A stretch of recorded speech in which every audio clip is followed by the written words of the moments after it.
Hola, comenzamos con la segunda clase de este tema de coordenadas generalizadas y vamos a hablar ahora de curvas generalizadas o curvas coordenadas.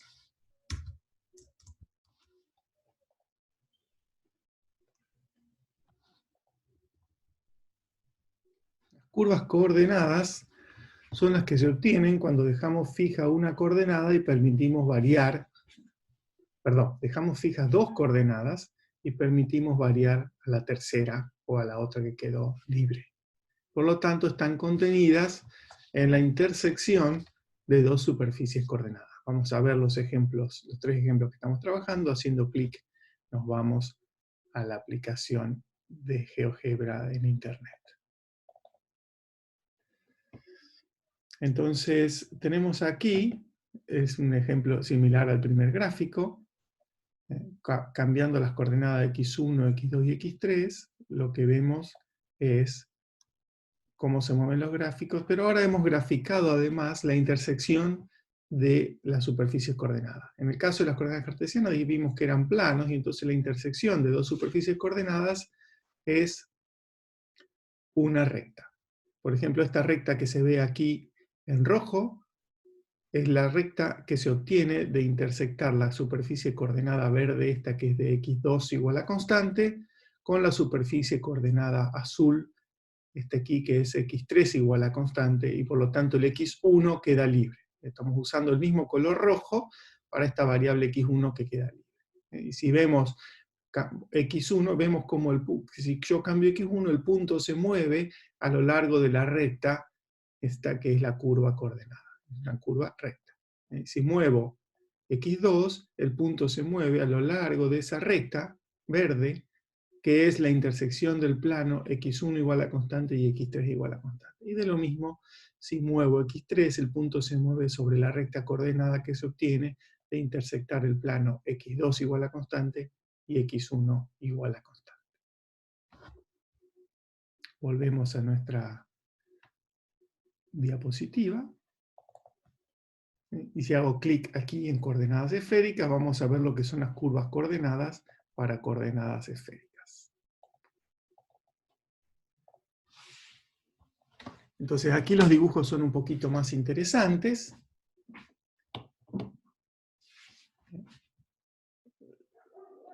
Pues se obtienen de superficies que son un poco más raras. La superficie que está dada por R igual a constante es esta esfera roja. La superficie que está dada por θ igual a constante es este semiplano que está aquí, que se mueve así. Y la superficie φ igual a constante son estos conos, donde φ es la apertura del cono con respecto al eje Z.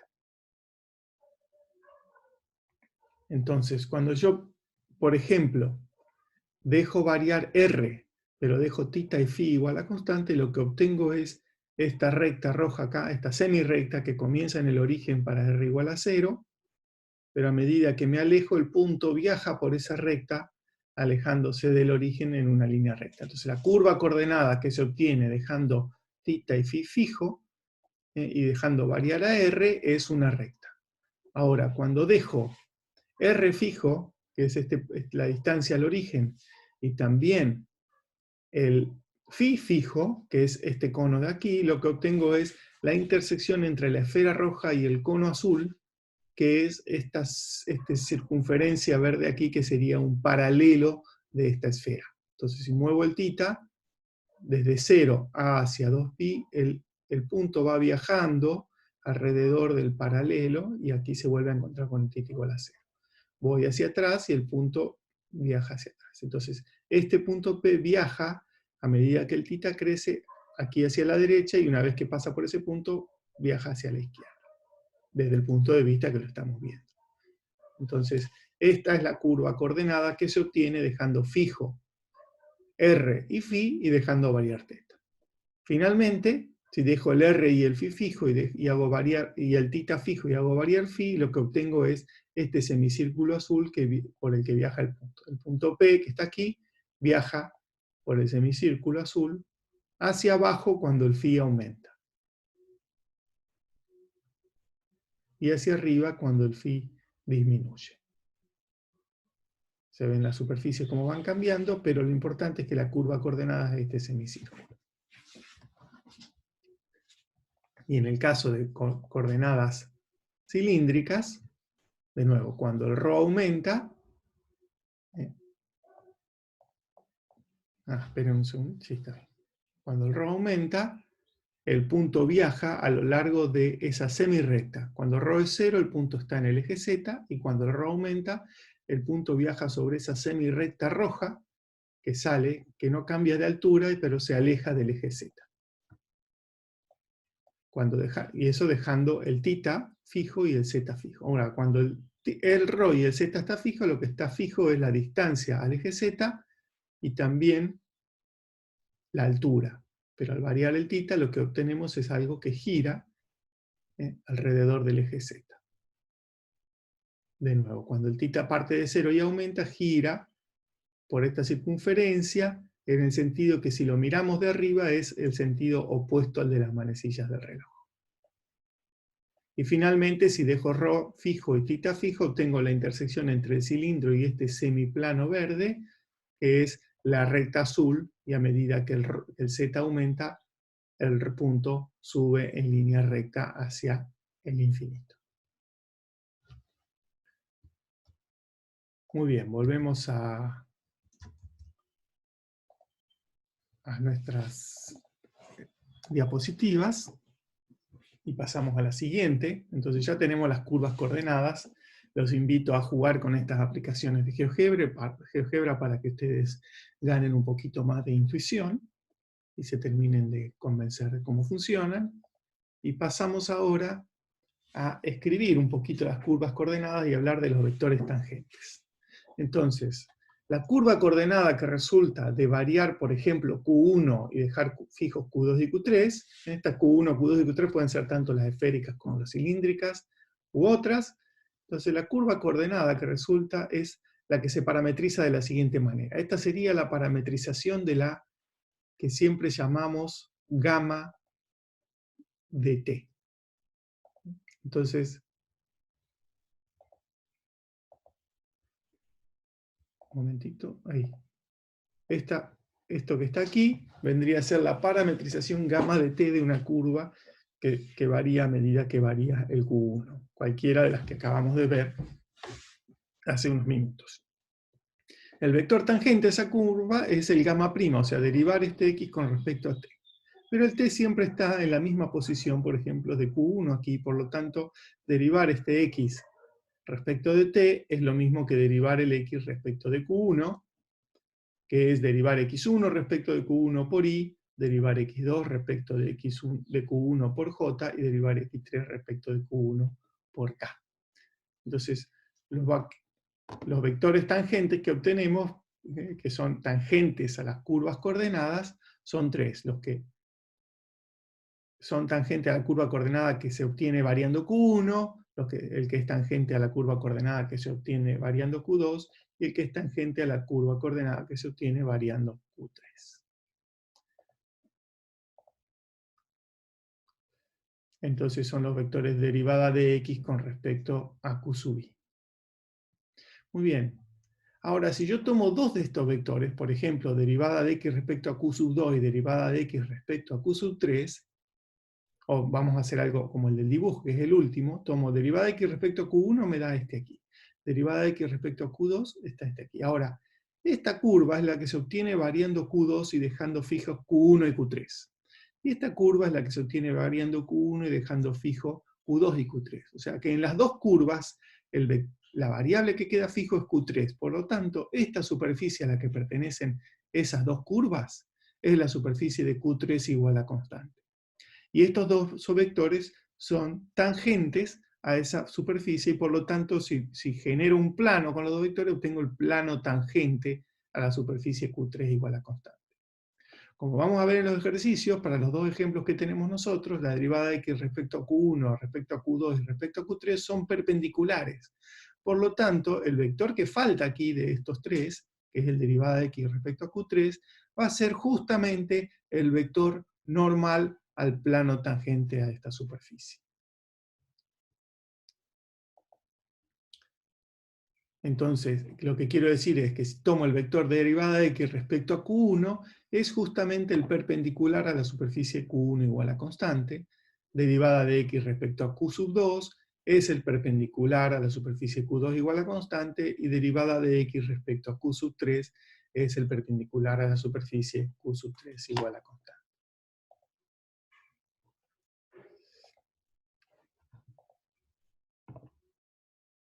Entonces, volvamos un momento a los gráficos de recién.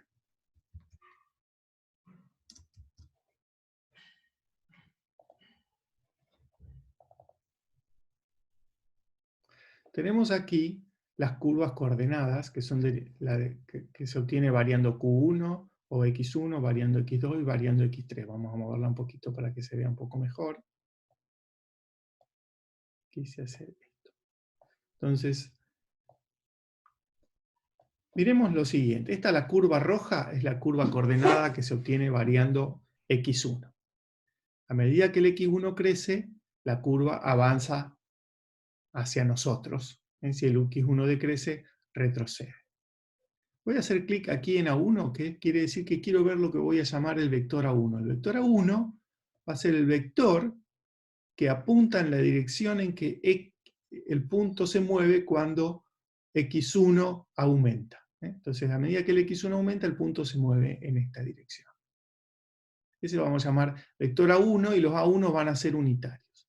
El vector A sub 2 es el vector que se obtiene, que dado un punto apunta en la dirección en que el punto se movería si yo hago crecer X2. Y el vector A sub 3 es el punto que apunta en la dirección que se mueve, es el vector que apunta en la dirección que se mueve el punto cuando hago crecer X sub 3. Entonces aquí tenemos ahora los puntos y también los vectores estos, que por otro lado, vamos a borrar un poquito, el vector A1 que está aquí es el vector normal al plano rojo. Este vector A1 que dibujamos en rojo es vector normal al plano rojo. El plano rojo es el vector el plano que tiene X1 constante. Entonces, el A1 apunta en la dirección que X1 que el punto se mueve cuando X1 crece, y además es perpendicular al plano de X1 constante. El A2 es el vector que apunta en la dirección que se mueve el punto cuando X2 crece, ¿sí? X2 crece para aquí, y es perpendicular o normal al plano que X2 igual a constante. Y de la misma manera el A sub 3. Cuando pasamos a coordenadas, veamos las cilíndricas primero para cambiar un poco. Fíjense, voy a mostrar ahora el A1. El A1 es el vector que apunta en la dirección que se mueve el punto cuando crece ρ. También lo vamos a llamar a sub ρ. Voy a hacer de nuevo la animación. Hago que crezca ρ, y entonces el A1 apunta en la dirección que se mueve el punto cuando aumenta ρ.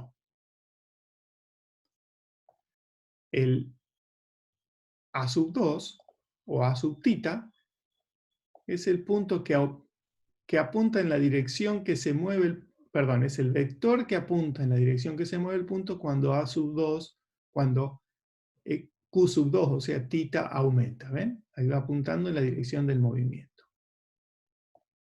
Vuelvo al origen. Vamos de nuevo. El A sub 2 o A sub tita es el vector que apunta en la dirección que se mueve el punto cuando aumenta el tita o el Q sub 2. Y finalmente, el A sub 3 es el vector que apunta en la dirección que se mueve el punto cuando aumento Q sub 3 o Z, que en este caso es el vector que ya conocemos con el nombre de K de las coordenadas cartesianas. ¿Sí? En las coordenadas cartesianas, el A1, A2 y A3 son el I, el J y el K. Y cuando trabajo con coordenadas esféricas son un poquito más divertidos los dibujos. De nuevo, el A1 va a ser el vector que apunta en la dirección que aumenta, en la dirección que se mueve el punto cuando aumenta R. O sea que es un punto que apunta siempre en la misma dirección. Si este es el punto P, apunta en la misma dirección que el vector OP, pero siempre los vectores A sub 1, 2 y 3 los tomamos unitarios. El A sub 2 es un vector que apunta en la dirección en que se mueve el punto cuando aumenta θ, o Q sub 2, y el A sub 3 es un vector que apunta, aquí llama la atención, apunta hacia abajo, porque es la dirección en que se mueve el punto cuando aumenta φ. El A sub 3 apunta siempre un poquito hacia abajo. Aquí muy poco hacia abajo, y más que nada horizontalmente, pero a medida que el φ aumenta, el A sub 3 o A sub φ va apuntando cada vez hacia abajo. Y aquí va apuntando un poquito de nuevo en la dirección vertical. Entonces, lo importante también a recordar es que en cada punto vamos a tener 3 vectores. Un A1, A2, A3, y estos 3 vectores forman un sistema de coordenadas que son los 3 vectores perpendiculares entre sí y son los perpendiculares a los planos o tangentes a la superficie de una coordenada constante.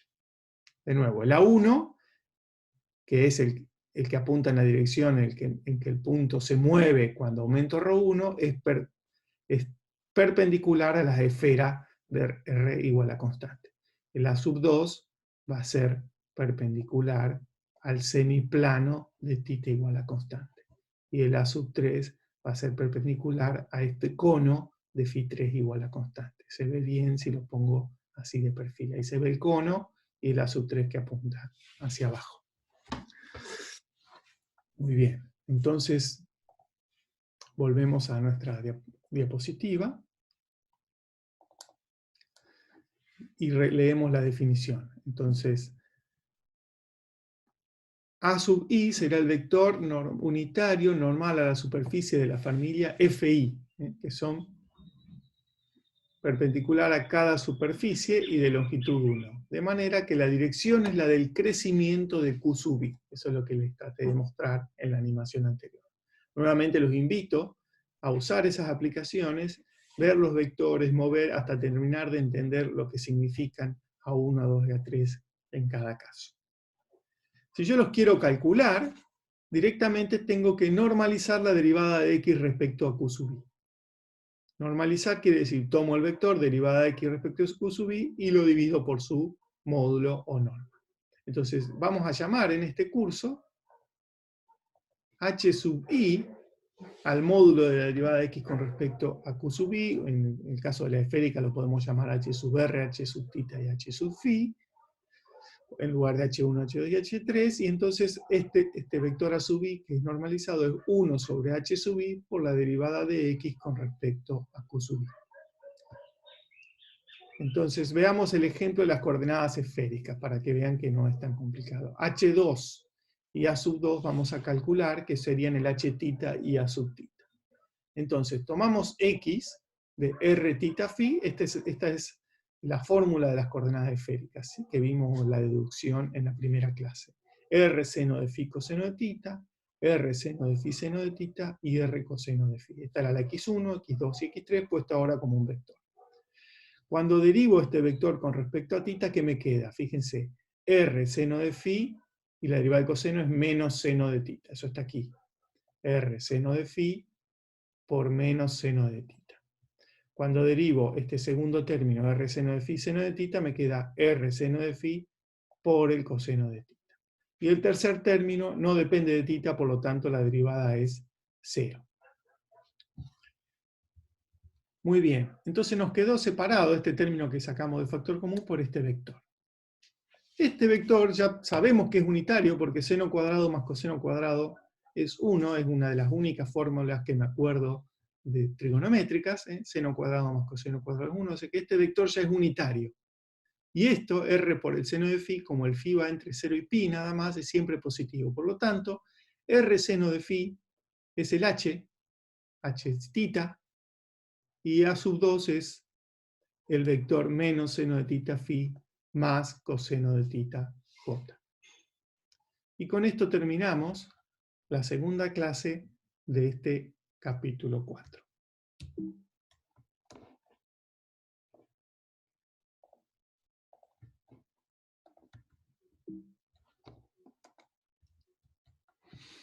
Hasta la próxima.